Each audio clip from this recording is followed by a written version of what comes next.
नाही, हे बघा मी हुशार आहे म्हणून मी परीक्षा द्यायची नाही का? ती द्यावीच लागणार. ती द्यावीच लागणार. सो कसं होतं ना, ह्याच्यामध्ये कसं आहे, की तुम्ही फिट आहात बरोबर आहे. पण आज जर तुम्ही बघाल तुम्ही कोणत्याही कार्डिओलॉजिस्टना भेटा, जे पण एमर्जन्सीमध्ये हार्ट अटॅकचे पेशंट्स आलेले असतात कॅज्युअल्टीमध्ये, त्यातले 50% पेशंट फिट असतात. अचानकपणे ॲसिडिटी वाटते, उलटी होते, जिम काहीतरी करता वाटतंय. करता हे होतं की बघायला जिममध्ये. अपॅरंटली तुम्ही हो, फिटच फिट आहात आहोत. हां. बघायला गेलं तर. हं. मग हे इन्सिडेंट्स का होतात? जसं मी सगळ्यात सुरुवातीला म्हटलं, की ह्या आजारांना ना पर्टिक्युलर सिम्प्टम्स नाहीयेत. बरोबर. जसं मला धुळकट दिसतंय, तर आयदर मला नंबर आहे किंवा मला मोतीबिंदू होतोय. हं. जर कमी वयात आहे तर नंबर वाढतोय. हं. जास्त वयात आहे तर कदाचित मोतीबिंदूची सुरुवात आहे. बरोबर. सो आपण कन्क्लुजनवर येतो. हं. तसं हे आहे तर मला बीपी आहे किंवा असं आहे तर मला डायबिटीज आहे. हं. असं नाहीच होतंय ना. मग तुम्हाला समजणार कसं? आता तुमचं वजन जर थोडंफार जास्त आहे, हं.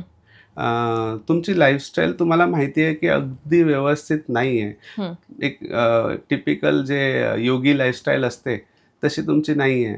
तुमचं फूड इनटेक टाईम फिक्स नाही आहे. हं. तुमच्या घरी जर आई-वडिलांना शुगर होती किंवा कोणाला त्याचे काही कॉम्प्लिकेशन झाले, तर ह्या जर काही पॅरामीटर्स आजूबाजूच्या असतील, तर वर्षातून एकदा चेक करून घेणं इज नॉट बॅड. बरोबर. आणि कसं आहे, तुम्हाला जर समजलं ना, तर तुम्ही अजून विजिलंट होऊन त्याला लवकर फाईट करू शकता. माझ्याकडे असे बरेचसे पेशंट आहेत ज्यांनी ऑफिसेसमध्ये चेकअप केले किंवा टर्म इन्शुरन्समध्ये चेकअप केले आणि त्यांना कळलं आणि त्यांची जस्ट ॲव्हरेज असं 6.8 6.9 HbA1c फास्टिंग थोडंसं 105 106 आणि ते आलेले आहेत. आणि काय करायचं? तुम्ही त्यांना एवढंच सांगतो, तुम्ही काही करू नका. 3 महिने लाईफस्टाईल फॉलो करा आणि रिपीट करा. लाईफस्टाईल काय करा? मग ॲज पर दॅर शेड्यूल एक काहीतरी पर्टिक्युलर सांगितलं किंवा डायटिशियन थ्रू डाएट बनवून दिलं आणि ते बेसिक एक्सरसाइज ते येतात 5.4 5.8 अशा HbA1cवर येतात. पण आता जर ह्या लोकांना हे माहिती नसतं, अजून 2 वर्षानंतर त्यांनी केलंय, HbA1c 8 आहे 8.5 आहे तोपर्यंत आणि मग ते म्हणते आता आम्ही रिव्हर्स करतो काही औषधं न घेता, तर त्यांना आपण परवानगी पटकन नाही देऊ शकत. कारण की काय होतंय, जर त्यांनी नाही कंट्रोल केला 6 महिने ती हाय राहिली, तर जो ऑर्गन डॅमेज होईल त्याला रिव्हर्स कसं करणार आपण? बरोबर. त्यासाठी टेस्ट केला, इमिडिएट समजलं, दुसऱ्या दिवशीपासून थोडीशी वाढलेली असल्यावर स्ट्रेसही नाही येत. त्यामुळे तुम्ही लाईफस्टाईल मनापासून करता करू शकतो. आणि तुम्हाला रिझल्ट्सही चांगले दिसतात, त्यामुळे तुम्ही ती कंटिन्यूही करता. तर तो दुसरा एक बेनिफिट होतो त्याच्यामध्ये.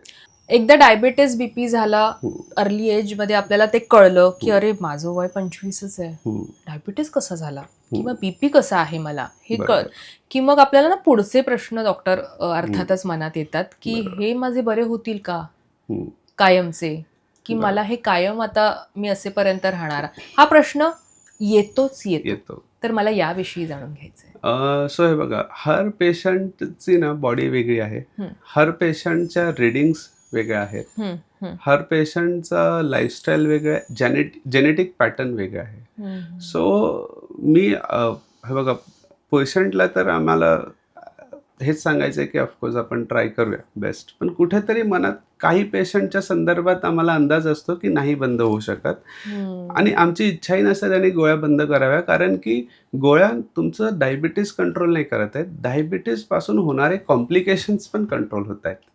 उद्या जर तुम्ही गोळी बंद केली, शुगर वाढली, नखाला ठेच लागली, अंगठा काळा पडला, काही काढावं लागलं, तर ते कितीला पडेल?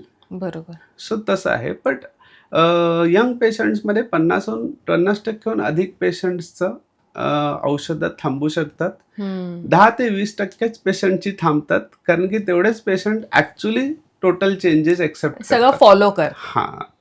बरोबर. सो तसं आहे. त्यामुळे ह्याच्यावर असं अजून उत्तर ठोस नाहीये की तो पूर्णपणे बरा होऊ शकतो. नाही, तुमच्यावर आहे. त्याच्यामध्ये ना बरेचसे टाईप ऑफ डायबिटीज आहेत, तर त्यामुळे कसं आहे, तुम्ही कोणत्या प्रकारचं सफर करताय आजार, प्लस तुम्हाला आता काहींना ताप आला, ताप आल्यावर प्रत्येकाला विकनेस नाही येत, काहींना जॉईंट्स पेन होत आहेत, काहींना चिंगरगुंड्या झाल्या तर 6-6 महिने हातपाय दुखत आहेत, काहींना डेंग्यू झाला तर त्यांना प्लेटलेट्स चढवायला लागतात, काही मलेरियावाले जे गोळ्यांवर बरे होतात तर काही ICU पर्यंत पोहोचतात. बरोबर. सो प्रोग्नोसिस आहे ना, पहिल्या व्हिजिटमध्ये तर नाही आन्सर करता येत, बट फॉलोअप्समध्ये आपल्याला एक आयडिया येऊन जातं की हां, ह्या पेशंटच्या ना गोळ्या थांबवू शकतात, ह्याला थोडं स्ट्रिक्टली अजून ह्यानी मेहनत टाकली त्याची तर एफर्ट्स त्याला येतील.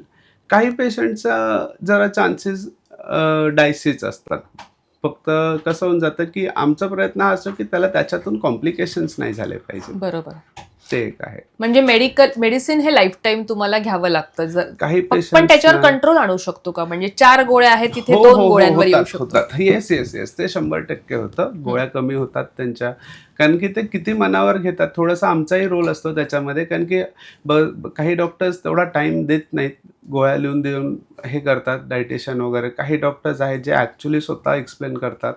तर त्याच्यामध्ये कसं होऊन जातं की त्या रोलमध्ये त्याचाही एक रोल, म्हणजे from a doctor you become a mentor for him, तर तो एक डिफरन्स दिसून जातो. आणि यंग पेशंटसाठी ना डॉक्टर्स रिमूव्ह सम टाइम कधी कधी, कारण की कसं होतं ह्यांचे प्रश्न पण खूप असतात. सो त्यांना यू हॅव टू गाईड आणि त्यांना तेवढं सॅटिस्फॅक्टरी आन्सर्स देऊन मग त्यांना मोल्ड करायला सुरू केलं की ते येतात. गोळ्या कमी तर होतात. गोळ्या माझ्या सिनियर पेशंट्सच्याही कमी होतात. हो. पण याच्यासाठी कुठेतरी नॅचरली पण आपण कंट्रोल आणणं गरजेचं आहे. मग तो कसा आणू शकतो आपण? नॅचरली कंट्रोलमध्ये कसं होऊन जातं ना, सगळ्यात मोठा फॅक्टर प्ले करतो की तुम्ही आधी त्याला एक्सेप्ट करा, मग फाईट करायला सुरू करा. डिनायलमध्ये जोपर्यंत राहणार तोपर्यंत होणार नाही. बरोबर. एक्सेप्ट केल्यावर तुमचा स्ट्रेस फॅक्टर कमी होतो.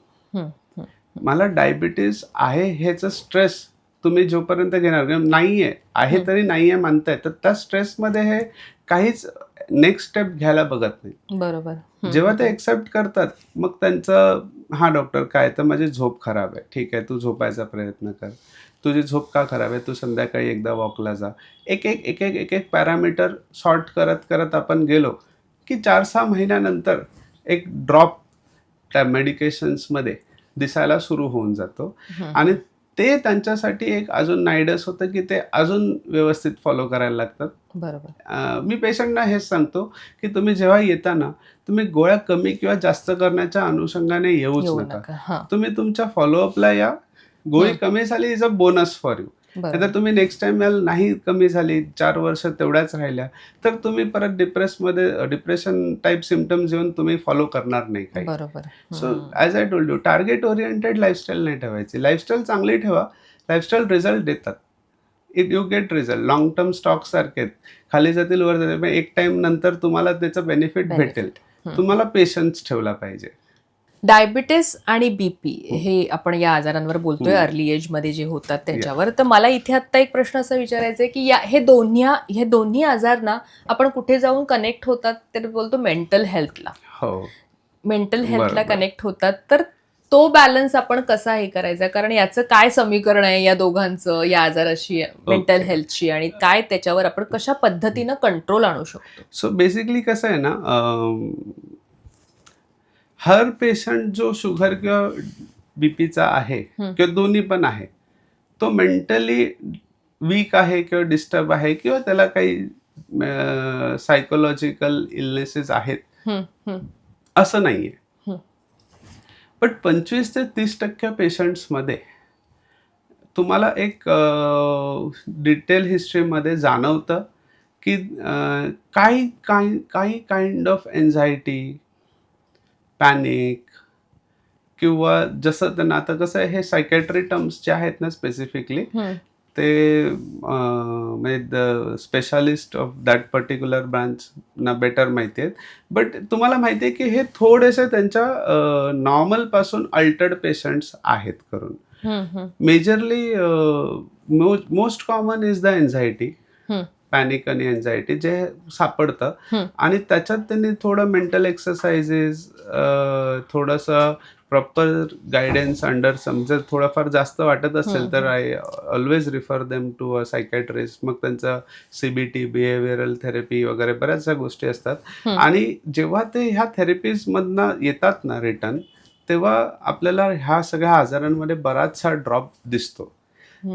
प्रॉब्लेम कुठे येतो ना की ह्या पेशंट्सना चॅनलाइज करायला. आता माझ्याकडे कोण आलंय, त्यांनी रिपोर्ट केलाय ह्या महिन्यात, 1 महिन्यानंतर परत त्यांनी स्वतःहून डाईट करून रिपोर्ट पुढच्या महिन्यात केलाय. बरोबर. आजही त्याचा रिपोर्ट हा आहे, तेव्हा तो माझ्याकडे आलाय. आता तो माझ्याकडे आलाय आणि मी नोटीस करतोय की ह्याला मेंटल हेल्थ पण थोडंसं अफेक्टेड आहे हम्म.